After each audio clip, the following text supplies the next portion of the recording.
যদি আমাকে যে প্রথমে আমি যেখানে সুন্দর কাপ হলে এরপরে জঙ্গলমহল কাপ মানে মহকালে শুরু হবে এবং এখানে অনেক চাইবে জঙ্গলমহল কাপে যেমন খেলা হয় সেখানে সারা বছর নতুন যে সভাপতি নতুন যে আমাকে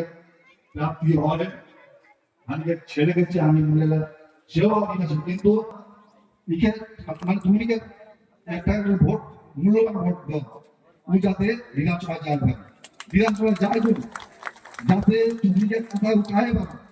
যে এখানে কাক আনলে এখানে আদিবাসী বাঁচবে শিবকাশ লোকমান বাঁচবে মানে সংখ্যালঘুমান বাঁচবে সেসব দেখবেন। তো যাই হোক সবকে অভিনন্দন জানাতে আজকের এই মানে মিটিং আমি অ্যাটেন্ড করার জন্য দিল্লি বহু কালে মিটিং আছে আমার তো দিল্লি এই এলাকা পরিচিত এলাকায় আমি এখানে আলে একটু সুবিধা হয় পারে তাই আলে সবকে জোহার জানা দিই সবকে ধন্যবাদ জানা দিই তুমি ভালো রাখবা ভোটটা ঠিক করে দেবা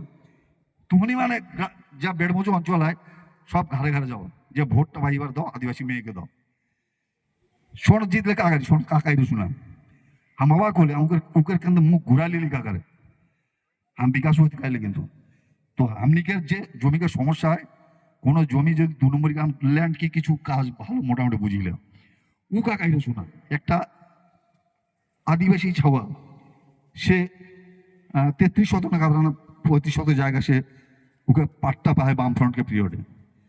আর শরৎ কাকাইরে সেই জমিকে সেখানতে মানে টাকা দেবি সেগুলো অভাব টাকা দেবি এক বসে লাগুন 50,000 টাকা বাউন্স চেক দে উনি চাল বাউন্স চেক আয় দিল ভাঙা গেল যায় টাকা নেই কেউ তার টাকা মাঙ্গেলা দিওলা এখনো টাকা নেই আপনি সেদিন কালে যে টাকা নেই তাহলে তাহলে কমপ্লেন করতে হবে ডাইরেক্ট কমপ্লেন নিকাল কারণ আমি তো ওকে কালে যে তুই বেচে নিকাল এটা এটি পাট্টা জমি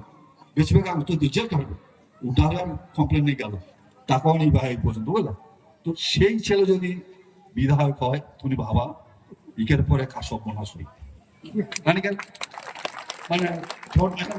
কমপ্লেন নেই ঝর্ণাকে তুমি আয় বুঝু ভোট দেবো ও দেখে বাবা কোনো করাপশন নেই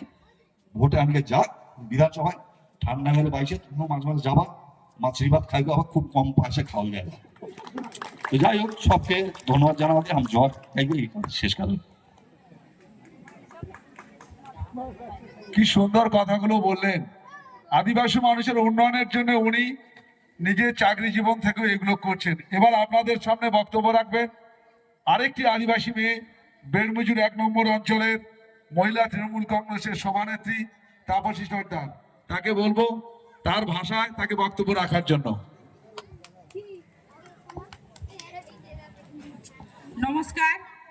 আজকের মঞ্চে উপবিষ্ট আমাদের সন্দেশখালী